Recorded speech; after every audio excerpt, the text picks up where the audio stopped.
give a damn about a hater when I feel like it. Not today, not today, not today, not tomorrow. Get out my way, please. Perkembangan bayi neonatal. Ciri-ciri bayi neonatal. Ada beberapa ciri-ciri bayi neonatal yang menurut Harlock 1992 meliputi 1. Merupakan periode tersingkat. Masa ini dimulai dari kelahiran dan berakhir pada saat bayi menjelang 2 minggu dan merupakan periode tersingkat dari periode perkembangan yang ada. Periode ini adalah saat di mana janin harus menyesuaikan dengan kehidupan di luar rahim ibu, di mana ia telah hidup kurang lebih selama 9 bulan. Periode neonatal terbagi menjadi 2 periode, yaitu periode pertama, periode parturition, yaitu mulai saat kelahiran antara 15 sampai 30 menit sesudah kelahiran. Periode ini bermula dari keluarnya janin dari rahim ibu dan berakhir setelah tali pusar dipotong dan diikat. Sampai hal ini selesai dilakukan, bayi masih merupakan pasca matur, yaitu lingkungan di luar tubuh ibu. Periode yang kedua yaitu periode neonate, yaitu dari pemotongan dan pengikatan tali pusar sampai sekitar akhir minggu kedua dari kehidupan pasca matur. Bayi sudah menjadi individu terpisah, mandiri, dan bukan lagi parasit. Selama periode ini, bayi harus mengadakan penyesuaian pada lingkungan baru di luar tubuh ibu. Ciri yang kedua yaitu terjadi penyesuaian radikal. Penyesuaian radikal yaitu peralihan dari lingkungan dalam ke lingkungan luar. Semua peralihan memerlukan penyesuaian diri bayi. Ada bayi yang mudah menyesuaikan diri, namun ada juga yang mengalami kegagalan. Ciri yang ketiga yaitu merupakan masa terhentinya perkembangan. Pertumbuhan dan perkembangan yang pesat terjadi pada pranatal, tiba-tiba terhenti pada kelahiran. Seringkali terjadi kemunduran, misalnya berkurangnya berat badan dan kecenderungan kurang sehat dibandingkan pada saat dilahirkan. Biasanya sedikit kemunduran tersebut berlangsung beberapa hari sampai seminggu. Setelah itu, kondisi bayi mulai meningkat lagi. Ciri yang keempat yaitu merupakan pendahuluan dari perkembangan selanjutnya. Perkembangan bayi yang baru lahir dapat memberi petunjuk tentang apa yang diharapkan akan terjadi. Ciri yang kelima yaitu merupakan periode yang berbahaya. Mengapa dikatakan periode yang berbahaya? Bayi neonatal merupakan periode yang berbahaya baik secara fisik maupun secara psikologis. Secara fisik, bayi sulit melakukan penyesuaian radikal sehingga dapat menyebabkan kematian. Secara psikologis, masa bayi yang merupakan saat terbentuknya sikap dari orang-orang yang berarti bagi bayi. Ada perubahan sikap yang relatif antara sebelum lahir dan sesudah lahir, tergantung dari mudah dan sulitnya penyesuaian antara bayi dan orang tua. 2. Penyesuaian bayi neonatal. Menurut Harlock 1998, bayi neonatal harus melakukan 4 penyesuaian pokok sebelum mereka dapat melanjutkan kemajuan perkembangan. Penyesuaian tersebut adalah 1. Perubahan suhu. 2. Bernapas. Bila tali pusar diputus, maka bayi mulai harus bernapas sendiri. Yang ketiga, menghisap dan menelan. Bayi harus memperoleh makanan dengan jalan menghisap dan menelan, tidak lagi memperolehnya dari tali pusar. Yang keempat, pembuangan. Alat-alat pembuangan bayi mulai berfungsi segera setelah dilahirkan. Sebelumnya, pembuangan dilakukan melalui tali pusar. 3. Kondisi yang mempengaruhi penyesuaian pasca-natal. Yang pertama, lingkungan prenatal. Lingkungan prenatal yang sehat akan memberi penyesuaian yang baik pada kehidupan pasca-natal. Di pihak lain, lingkungan prenatal yang ditandai oleh tekanan yang kuat yang dialami ibunya dan dalam jangka waktu yang lama dapat menimbulkan kesulitan penyesuaian bayi pasca-natal. Yang kedua, jenis persalinan. Jenis persalinan termasuk salah satu jenis penyesuaian bayi pasca-natal. Ada 5 macam jenis persalinan menurut Harlock 1992 yaitu alamiah atau spontan, sungsang, melintang, menggunakan bantuan alat, pembedaan sesar, dan pembedaan sesar. Bayi yang dilahirkan spontan biasanya lebih cepat menyesuaikan diri daripada bayi yang kelahirannya cukup sulit, sehingga harus menggunakan alat atau pembedaan sesar. Yang ketiga yaitu pengalaman yang berhubungan dengan persalinan. Dapat mempengaruhi penyesuaian bayi pasca lahir, yaitu seberapa besar ibu terpengaruh obat-obatan selama proses persalinan dan mudah atau sulitnya bayi bernapas. Ibu yang harus banyak minum obat selama proses persalinan dapat menyebabkan bayinya menunjukkan perilaku tidak teratur dan mengantuk selama 3 hari atau lebih. Dan yang keempat yaitu lamanya periode kehamilan. Hanya sedikit bayi yang dilahirkan secara tepat 280 hari setelah konsepsi. Bayi yang lahir sebelum waktunya disebut prematur, yang di rumah sakit disebut preemies, sedangkan yang lahir terlambat disebut postmatur atau bayi postterm. Lamanya persalinan ini mempengaruhi bayi dalam penyesuaian pasca natal. Yang kelima, sikap orang tua dapat mempengaruhi penyelesaian bayi pasca natal. Beberapa kondisi yang mempengaruhi antara lain persaingan, tugas sebagai orang tua, pengalaman melahirkan, dan kondisi fisik ibu setelah melahirkan. 4. Kemampuan sensorik bayi neonatal. Ada 6 kemampuan sensorik bayi yaitu meliputi 1. Penglihatan, 2. Pendengaran, 3. Penciuman, 4. Pengecapan, 5. Kepekaan organik, dan yang keenam kepekaan kulit. Arti tangis bayi. Menangis pada waktu lahir merupakan gerak refleks murni yang terjadi ketika udara masuk ke dalam tali suara yang menyebabkan tali suara bergetar. Menurut beberapa ahli, tangis pertama bayi memiliki arti tertentu. Yang pertama, menurut Immanuel Kant, ia menjelaskan 3 arti tangis pertama bayi, yaitu yang pertama sebagai proses rohani manusia terhadap belenggu kepancenderan yang akan dideritanya. Selanjutnya, jiwa manusia mempunyai nilai yang jauh lebih luhur daripada materi. Arti yang ketiga, jiwa menentang proses yang membawanya ke dalam hidup yang tunduk pada materi dan tubuh. Selanjutnya, menurut Sigmund Freud, menjelaskan 2 arti, yaitu arti pertama sebagai ekspresi keinginan untuk kembali ke dalam kandungan yang tenang, aman, halus, lembut, dan hangat. Arti selanjutnya yaitu kelahiran sangat mengejutkan bagi bayi sehingga bayi merasa takut kemudian menangis. Selanjutnya menurut Sish-Hater, ia menjelaskan 2 arti, yaitu sebagai tanda bahwa dia mempunyai kesadaran sebagai suatu reaksi spontan yang disebabkan oleh dorongan dari dalam diri atau batin, dan dari segi biologis ia mengartikan pertanda bahwa berfungsinya paru-paru dan organ lainnya dan adanya kehidupan. Selanjutnya, refleks pada bayi. Refleks adalah respon terhadap suatu stimulus atau beberapa stimulus yang terjadi secara otomatis dan tidak dipelajari. Bayi memiliki beberapa refleks yang membantunya untuk menyesuaikan diri terhadap lingkungan baru. Beberapa refleks tersebut adalah refleks mempertahankan diri, yaitu refleks yang digunakan untuk menyesuaikan diri dengan lingkungan. Refleks ini pula terdiri dari beberapa, yaitu pertama, breathing reflex, yaitu refleks yang berupa menghirup dan menghembuskan nafas secara berulang-ulang.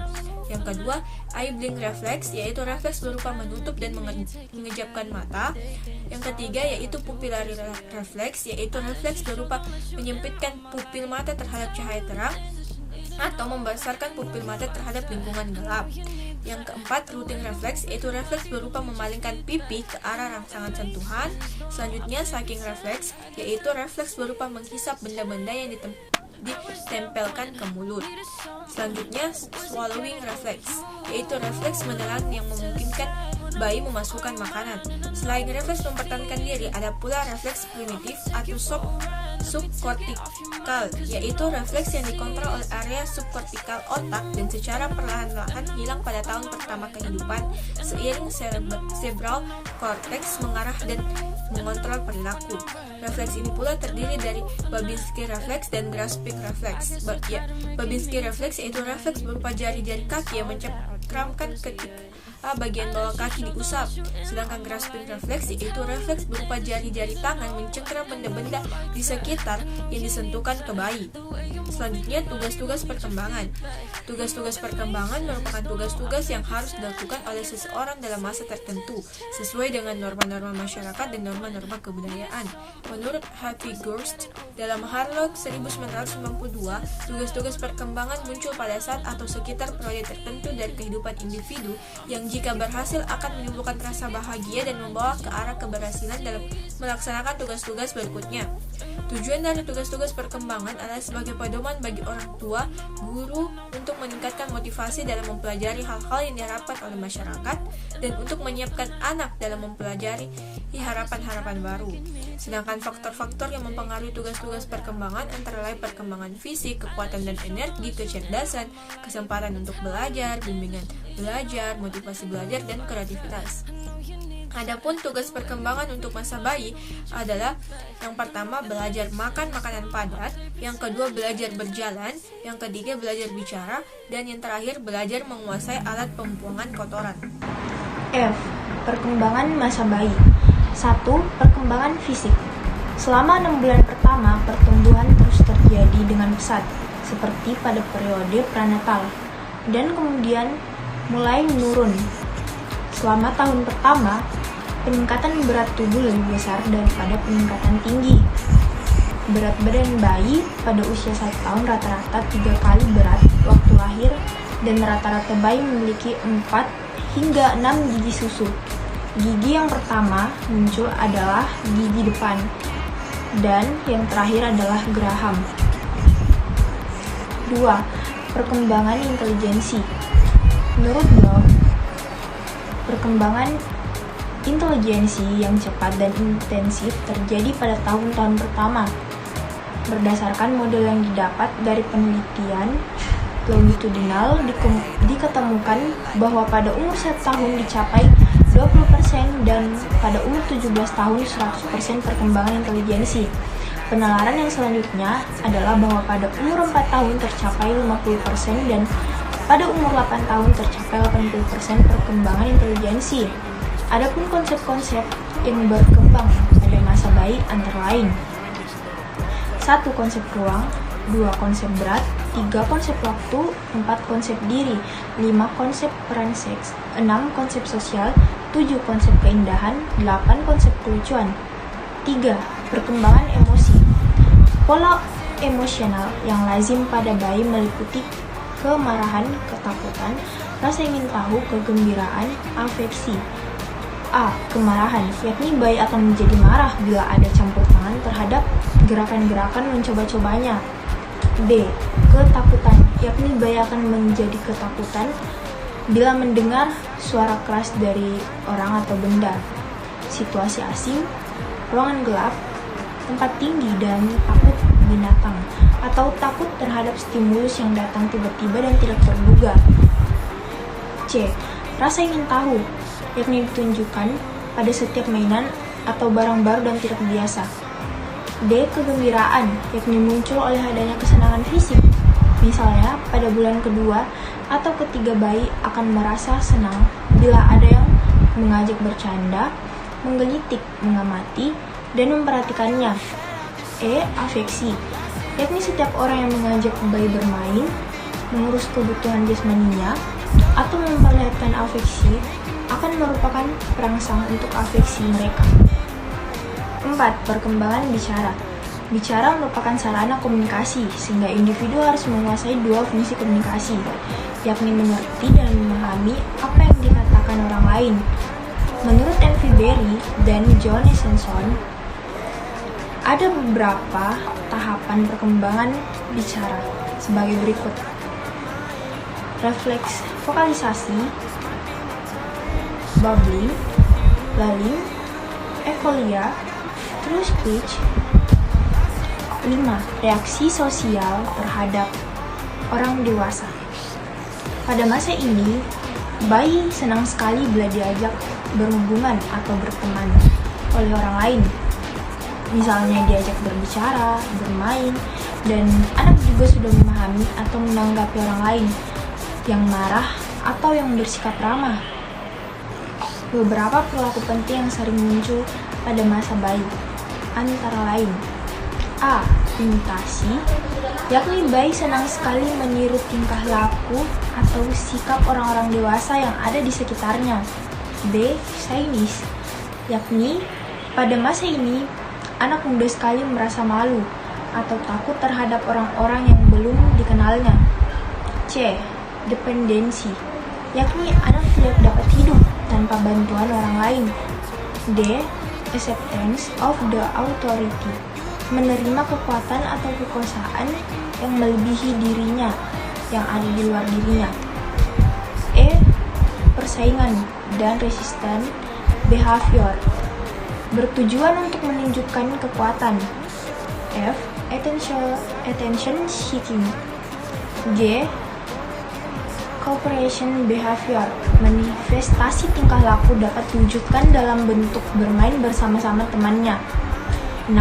Pola bermain masa bayi menurut Harlock. Ada beberapa pola bermain yang umumnya dilakukan pada masa bayi, yakni A.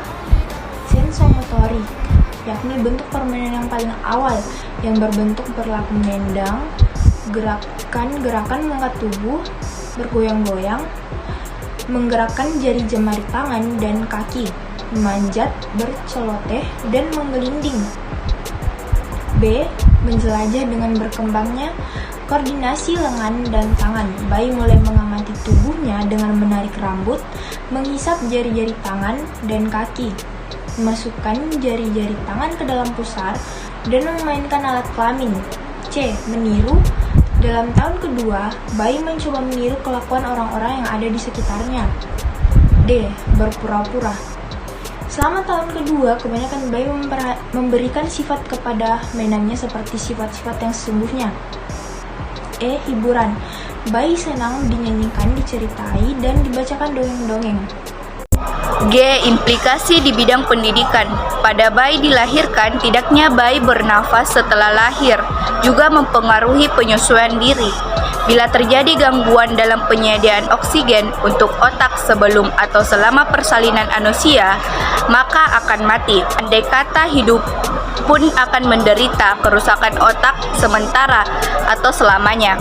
Walaupun baru nampak setelah berbulan-bulan bahkan bertahun-tahun pasca Natal, anosia sering terjadi pada persalinan cepat, yaitu persalinan yang berlangsung kurang dari 2 jam.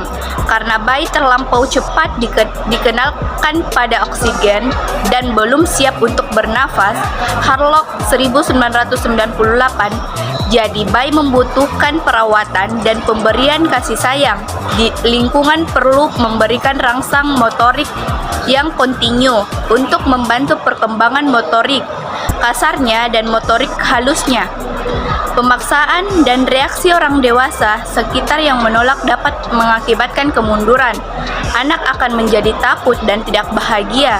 Pemberian afeksi bagi bayi lebih dipentingkan daripada harus memaksakan bayi melakukan sesuatu perilaku yang tidak mungkin dilakukannya.